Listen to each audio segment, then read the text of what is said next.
Another reason is revealed in the story of Job. We see the story of Job, a man who was righteous before God, upright, blameless in all his ways. And then we see Satan come and accuses Job of being a gold digger, saying he's only faithful to God because God protects him. And if God were to stop protecting him, then Job would curse God to his face. This is what he's saying. This is what Satan is accusing Job.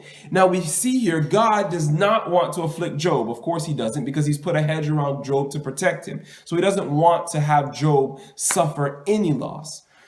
But we see in the story that God says, this is in chapter 1 of Job, verse 12, the Lord said to Satan, "Very well, everything he has is in your hands. But on the man himself, do not lay a finger." Very significant here. He's saying everything he has, I'm going to restrict. There's a fence around him, a hedge around him, protecting him. So Satan couldn't enter, couldn't harm his cattle, couldn't harm his children, couldn't harm any of his possessions. But then God says, I'm going to bring that fence a little closer. And now inside the fence is Job's body. Don't touch his body, but outside of that fence is going to be his children. As we see in a very few verses, we're going to see Satan's allowed to destroy all 10 of Job's children. He's allowed to steal his possessions. He's allowed to cause great harm and kill servants of Job. The hedge is brought in. But we see here that God gives freedom to Satan, but not full freedom. He gives limited freedom for Satan to work according to Satan's will, in contrast to the will of God. But why, God? Why would you allow Satan to work in harmony with his will and allow things you don't want to happen? Well, in this case, we see God sometimes allows things to happen that he does not want to happen to demonstrate the falsehood of Satan's statements and Satan's accusations and Satan's claims, to demonstrate their falsehood in contrast to the truthfulness of the statements of God. God says that Job is going to be faithful. God says that Job is faithful, that Job is blameless, is upright.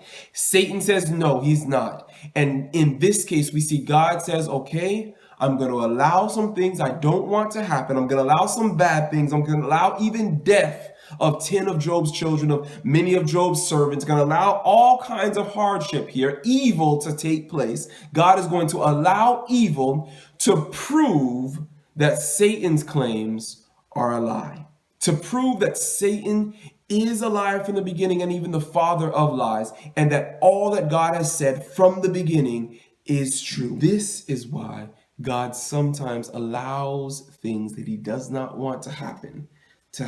This is why God allows evil. But is it only in the case of Job? Is this the only time that this happens?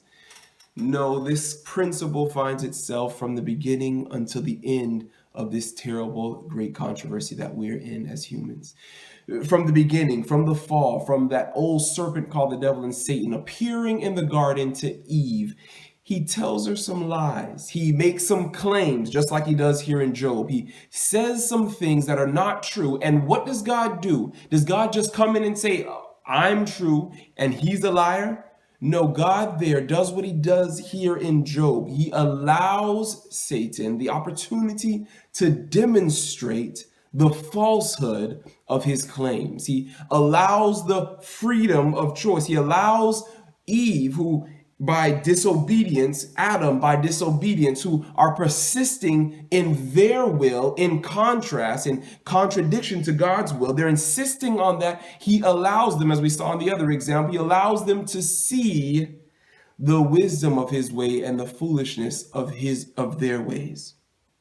And that is what brought us into this point, and that is what we are now living out for these many years since that point. We are now seeing ourselves, as each human knows, and every being in this universe that God has created are seeing and experiencing, in our case, experiencing the truthfulness of God's ways in contrast to the falsehood of Satan's ways. Satan said it's just a small piece of fruit, and if you do so, God said that if you don't eat of this fruit, then you'll be happy. But I'm saying if you just slightly step outside of God's way, you'll be happier. You'll be like God even. You'll have a better sphere of existence, that small deviations away from the will of God will bring pleasure and no loss. But everyone born on this planet and everyone watching this planet can testify to the falsehood of that statement. Even the smallest deviation from the will of God brings unimaginable evil and suffering. Just eating a piece of fruit has caused children to be molested. Just eating a piece of fruit has caused wars upon wars. Just eating a piece of fruit has caused cancer and AIDS and all of the other evil diseases that we've experienced on this planet. Just that small departure from the will and the way of God has caused all of this evil. Satan is a liar. Satan is a liar, and all of God's ways are just and true. But until the end of this conflict, God is allowing Satan a limited, just like with the story of Job. It's not free reign for Satan to do everything he wants to do, but he's been given a limited amount of freedom to work and show and demonstrate the truthfulness of God's claims in contrast to the falsehood of Satan's claims. And so we see in our lives, we see in the lives of the nations and the wars that are going on, we see Satan doing things. We see every time in our own life when we follow Satan's policy in contrast to the policies of God, we see eventually the evil results. When nations and groups of people and people in general, individually and collectively, when we follow the ways of Satan, we see the terrible results and we see the falsehood. But unfortunately, in this, we also see that Satan's policy does not only work evil against the evildoer, Satan's ways even works evil against the innocent, children, women, the weak, the old. Those who are defenseless also fall prey to the evil of Satan's policies. And so everyone, every being in the universe, small or great, human and non, everyone will agree that just and true are your ways, O King of Saints. And that old serpent called the devil and Satan is a liar and is the father of lies. Jesus refers to Satan in John chapter 12. He calls him the prince of this world, the ruler of this world, that is. Paul goes so far in 2 Corinthians 4 to refer to him as the God of this world, the God of this age.